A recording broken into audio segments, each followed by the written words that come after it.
FIR, NCR और complain तीनों अलग अलग टर्म हैं, लेकिन लोग इसे एक ही समझते हैं। तो चलो आज हम इस वीडियो के थ्रू जानते हैं कि तीनों में क्या डिफरेंसेस हैं। एफआईआर का मतलब होता है फर्स्ट इंफॉर्मेशन रिपोर्ट। एफआईआर एक ऐसा रिटन डॉक्यूमेंट है जिसे पुलिस तब तैयार करती है जब उसको किसी कॉग्निजेबल ऑफेंस के बारे में पहली बार इंफॉर्मेशन मिलती है। कॉग्निजेबल ऑफेंसेस वो होते हैं जिसमें पुलिस बिना कोर्ट के परमिशन के भी किसी को अरेस्ट कर सकती है, यानी कि बिना वारंट के भी किसी पर्सन को अरेस्ट कर सकती है, जैसे कि रेप में, मर्डर में, किडनैपिंग में, डकैती में या किसी भी सीरियस ऑफेंसेस में। वैसे तो एफआईआर कहीं पर भी इंडियन क्रिमिनल लॉ में डिफाइंड नहीं है, लेकिन सेक्शन 173 सबसेक्शन 1 ऑफ BNSS इसके बारे में बात करता है। एफआईआर के कुछ की पॉइंट्स हैं, जैसे कि एफआईआर सिर्फ कॉग्निजेबल ऑफेंसेस में ही रजिस्टर्ड हो सकती है। सेकंड, एफआईआर रजिस्टर्ड होने के बाद पुलिस को इन्वेस्टिगेशन करना कंपलसरी हो जाता है। थर्ड, अगर एफआईआर रजिस्टर्ड हुई है तो उसकी एक कॉपी विक्टिम को देना भी कंपलसरी होता है। एनसीआर का मतलब होता है नॉन कॉग्निजेबल रिपोर्ट।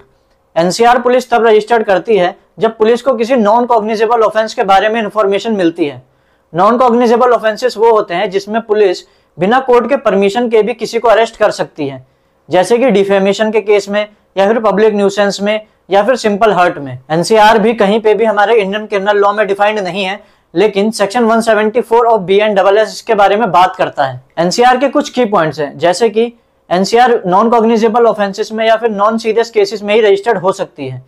एनसीआर के केस में पुलिस डायरेक्ट एक्शन नहीं ले सकती।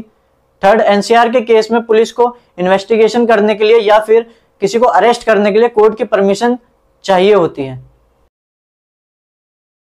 कंप्लेन एक ऐसा लीगल डॉक्यूमेंट है या फिर एप्लीकेशन है जो हम डायरेक्टली कोर्ट में या फिर मजिस्ट्रेट को देते हैं जब पुलिस ऑफिसर हमारी एफआईआर या फिर एनसीआर रजिस्टर्ड नहीं करते हैं, या फिर जब हमें कोर्ट से डायरेक्टली कोई रिलीफ चाहिए होता है। Complain section 2 subsection H of BNSS में डिफाइंड है और इसका प्रोसीजर सेक्शन 223 से लेकर 226 ऑफ BNSS में डिफाइंड है। कंप्लेन के कुछ की पॉइंट्स हैं, जैसे कि इसको डायरेक्टली मजिस्ट्रेट को दिया जाता है। सेकंड, ये कॉग्निजेबल नॉन कॉग्निजेबल दोनों ही ऑफेंसेस में दी जा सकती है। थर्ड, कंप्लेन के केस में मजिस्ट्रेट पहले विटनेस को एग्जामिन करता है, उसके बाद ही समन करता है। कंप्लेन के केस में आपको एक बात और ध्यान देनी चाहिए, जो कि section 2 subsection H of BNSS के एक्सप्लेनेशन में डिफाइंड है, जिसके अकॉर्डिंग अगर कोई पुलिस ऑफिसर किसी कॉग्निजेबल ऑफेंस के लिए एफआईआर रजिस्टर कर लेता है, लेकिन इन्वेस्टिगेशन के बाद उसको यह पता लगता है कि यह तो नॉन कॉग्निजेबल ऑफेंस था, तो वह पुलिस ऑफिसर जो भी पुलिस रिपोर्ट तैयार करता है कोर्ट में देने के लिए, वह ही कंप्लेंट कहलाती है और पुलिस ऑफिसर इसके अंदर कंप्लेनेंट कहलाता है। तो अब हम एक टेबल से समझेंगे कि एफआईआर, एनसीआर और कंप्लेन में क्या डिफरेंसेस हैं। तो इस टेबल में हम देख सकते हैं कि तीनों में क्या डिफरेंसेस है, किस ऑफेंस में हम इसको फाइल कर सकते हैं, पुलिस किस में क्या एक्शन ले सकती है, इसके लीगल प्रोविजंस क्या है, इंफॉर्मेंट को किस केस में कॉपी मिलेगी और इसके कुछ एग्जांपल्स। दोस्तों, एफआईआर, एनसीआर और कंप्लेन तीनों ही लीगल टूल है, लेकिन तीनों का यूज अलग अलग सिचुएशन में होता है। एफआईआर हम तब रजिस्टर करवाते हैं जब कोई सीरियस ऑफेंस हुआ हो।